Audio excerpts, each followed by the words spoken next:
देखिए जी, अभी तक जो हमारा रेस्क्यू ऑपरेशन है इसमें 28 के करीब डेड बॉडीज़ रिकवर हुई हैं।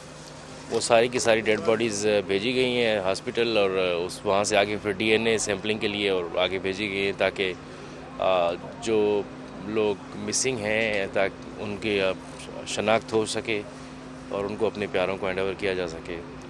अभी तक जो काम चल रहा है रेस्क्यू एंड रिलीफ वाला, इसमें बिल्डिंग का तकरीबन कोई 35 से 40% हिस्सा गिरा हुआ है जिसको क्लियर किया जा रहा है।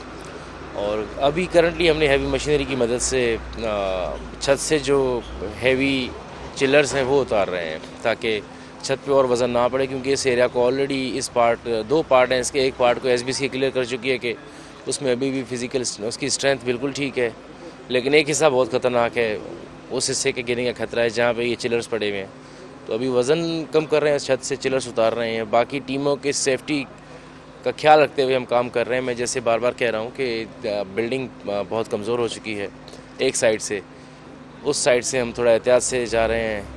और mezzanine first and second floor clear कर चुके हैं, अंदर सर्चिंग हो चुकी है, लेकिन फिर भी सर्चिंग करेंगे दोबारा क्योंकि डेब्री भी बहुत ज़्यादा है अंदर, ताकि मज़ीद कोई लाशें या मज़ीद कोई इंसान फंसा हुआ अंदर ना मिले।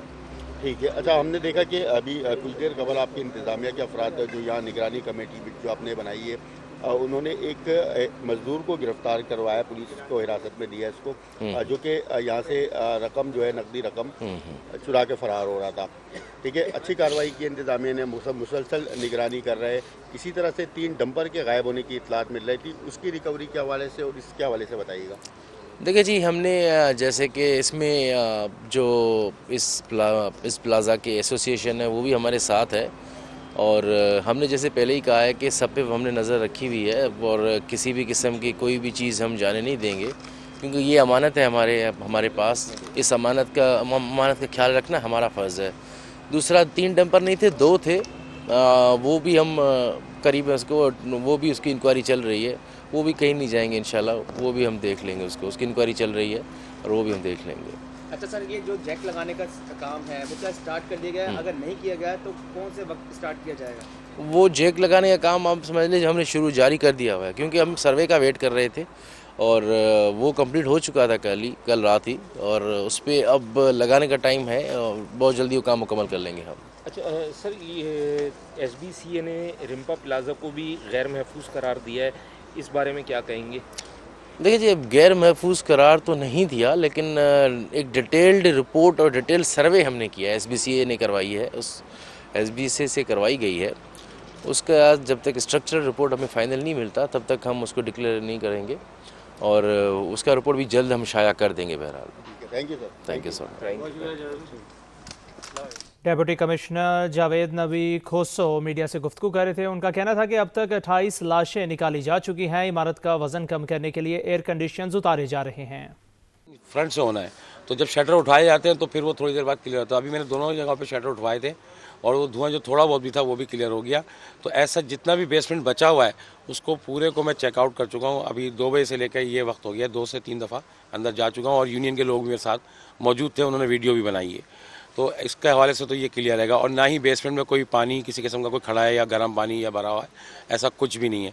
और जितना एरिया बेसमेंट का ओपन है वो सर्च किया जा चुका है, उसमें कोई अभी तक बॉडी ऐसी नहीं मिली है। हाँ, जो एरिया आपका बेसमेंट का दब गया है बिल्डिंग गिरने की वजह से, बैक साइड का खासकर, वो अभी सर्च नहीं हुआ है। ज़ाहिर है तो वो दबा हुआ है पूरा फ्लोर, जैसे जैसे वो मलबा उठेगा वो क्लियर होगा।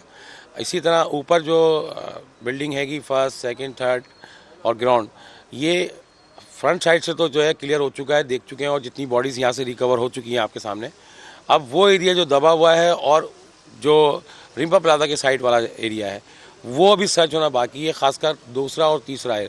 तो अब इस वक्त हमने इसकी कूलिंग का अमल मुकम्मल कर लिया है, धुआं बिल्कुल भी बराए नाम रह गया ऊपर। तो अब ये है कि सुबह इंशाअल्लाह अज़ीज़ सूरज की रोशनी के अंदर पूरी कोशिश होगी कि तमाम बिल्डिंग को जो है वो सामने रखते हुए उसकी जो सूरत हाल है ख़तरनाक जो होने की, उसको सामने रखते हुए और मुख्तसर छोटे छोटे स्पेल किए जाएंगे सर्चिंग के, ताकि जल्द से जल्द जो है वो जो भी बॉडीज़ हैं उनको रिकवर किया जा सके और फिर उसके बाद जो है वो मामला जो वाइंड अप किया जा सके, ऑपरेशन को कंप्लीट किया जा सके। ये बताइएगा कि ये इमारत 40% को गिर चुकी है, जो इमारत इस वक्त गिरने से महफूज रही है वो कितना महफूज है? जो रेस्क्यू के इदारे काम कर रहे हैं क्या वो अंदर जा सकते हैं? फायर ब्रिगेड की टीमें जो अंदर दाखिल हो रही है उनके लिए क्या ये महफूज है? या आप लाइट की बात कर रहे हैं कि सुबह में हम करेंगे, तो इंतज़ामिया की जानिब से कोई रात के औकात में इतना बड़ा सानिया हो गया, कोई रोशनी का इंतज़ाम नहीं किया गया है? नहीं, देखिए कुदरती जो लाइट होती है वो हर जगह पे पहुंच जाती है और उसमें आसानी से हो जाता है, लेकिन जो आप लाइट्स का अरेंजमेंट अगर पूरी इमारत में इस वक्त करने जाएंगे तो वो यकीनन मुश्किल भी होगा और उसमें फिर भी वो चीज़ नहीं आएगी जो एक हम जिस तरह हमने लास्ट परसों आपके सामने 20 के करीब बॉडीज़ जो है वो रिकवर करी, वो रोशनी की वजह से अंधेरे में हमने आज भी हमने दिन में जो है 2 बॉडीज़ रिकवर करी हैंगी। तो अब दिन में अब चूँकि हीट और जो धुआं है वो काफ़ी हद तक ख़त्म हुआ है, तो इसलिए बेहतर ये है कि थोड़ा सा और रुक के किया जाए। और जो बिल्डिंग की आप बात कर रहे हैं वो जो एरिया खड़ा हुआ है, जो स्टैंड किया हुआ है इस वक्त बिल्डिंग, वो इस काबिल है कि उसमें रिस्क ले थोड़ा बहुत हम ले सकते हैं और दाखिल हो रहे हैं, जैसे कि 1 दिन 2 दिन आपके सामने गए हैं हम। तो कल भी ये उम्मीद है कि अगर इसमें किसी किस्म की कोई मशीनरी ना चलाई गई या किसी किस्म का कोई ड्रिल, कोई हथौड़ा या न चलाया जाए, तो ये कि अल्लाह की ज़ात से उम्मीद है कि ये स्ट्रक्चर फिल वक्त खड़ा रहेगा और इसमें थोड़ा सा रिस्क लिया जा सकता है।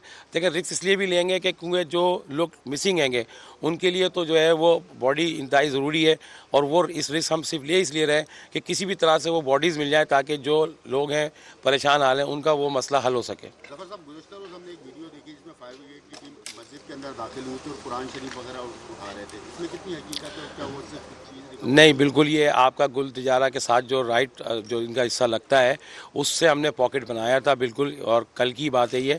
और ग्राउंड फ्लोर की और फर्स्ट फ्लोर की मस्जिद में दोनों मस्जिद को सर्च किया था, क्योंकि एक बात ये भी सामने आ रही थी कि मस्जिद में लोग जो थे ज़्यादा थे, तो अब मस्जिद इनकी अगर हर फ्लोर पर है तो वो एक अलग इशू है, लेकिन ग्राउंड और फर्स्ट की मस्जिद को कल हमने रात में सर्च कर लिया था, पूरी मस्जिद को, उसके वॉशरूम भी, वज़ू खाना भी और जो कुरान शरीफ थे वो भी फिर हमने सेफली बाहर निकाले और वो उनको हवाले किए। तो अब मस्जिद जो सेकंड और थर्ड जो फ्लोर है उसकी मस्जिद अगर कुछ जिक्र हो रहा है या बात हो रही है वो अभी बाकी है। अच्छा, इसमें कुल कितना टाइम लग सकता है, इसके बारे में बताइए। देखिए, हमारी तो पूरी कोशिश है कि जल्द से जल्द इस ऑपरेशन को मुकम्मल करें और उसकी वजह वही है कि जब तक बॉडीज़ रिकवर नहीं होती तो यकीनन ये ऑपरेशन जारी रहेगा। अब उसमें रिस्क का जो पहलू है फायर फाइटर्स के हवाले से वो हम उस बुनियाद पर लेते हैं कि जहाँ तक मुमकिन है तो वो कल हम अटैम्प्ट इसमें दोबारा सुबह इंशाल्लाह करेंगे इस हवाले से। रिक्वायरमेंट आपकी है, डिमांड है हुकूमत से, नहीं, किस तरह की इक्विपमेंट चाहिए जिससे आपको आसानी हो? नहीं, देखें बात ये है कि वो तो अब विजुअल जो है वो सर्चिंग होनी है बेसिकली। इक्विपमेंट किसी भी किस्म का उसमें जो लोग जल गए हैं वो उसको डिटेक्ट करेंगे नहीं, तो वो जितना भी है सारा होगा वो विजुअल होगा और वो उसको हर दुकान को जो है मुकम्मल तौर पर सर्च किया जाएगा, हर वॉशरूम को, हर मस्जिद के एरिए को, जो भी जगह बची हुई है जो डैमेज नहीं हुई है, गिरी नहीं है।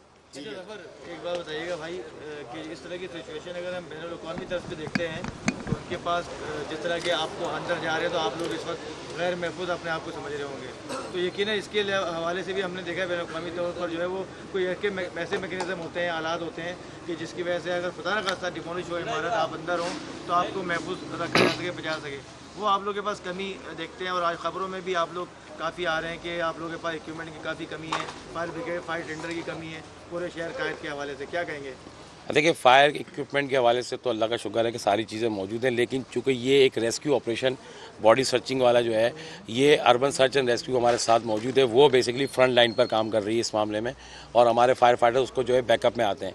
अब रह गया आप जो कह रहे हैं इक्विपमेंट, जो मैंने आपको किया कि डिटेक्टर वगैरह की तो ज़रूरत नहीं है, लेकिन आप इंटरनेशनली बात कर रहे हैं तो जाहिर सी बात है कि वो बिल्कुल सेफ्टी फर्स्ट को सामने रखते हैं और एक मुर्दा के लिए ज़िंदा को जो है वो यकीनन नहीं वो करते, लेकिन हमारे यहाँ पे ये एक मजबूरी है कि हमारे पास जो भी अवेलेबल है चीज़ें उसको बरकरार लाते हुए और जज्बा इंसानियत जो है और बींग मुस्लिम हमारा ईमान है कि हम अगर किसी की खिदमत और जज्बे से काम करेंगे तो अल्लाह पाक हमें सेफ़ रखेंगे।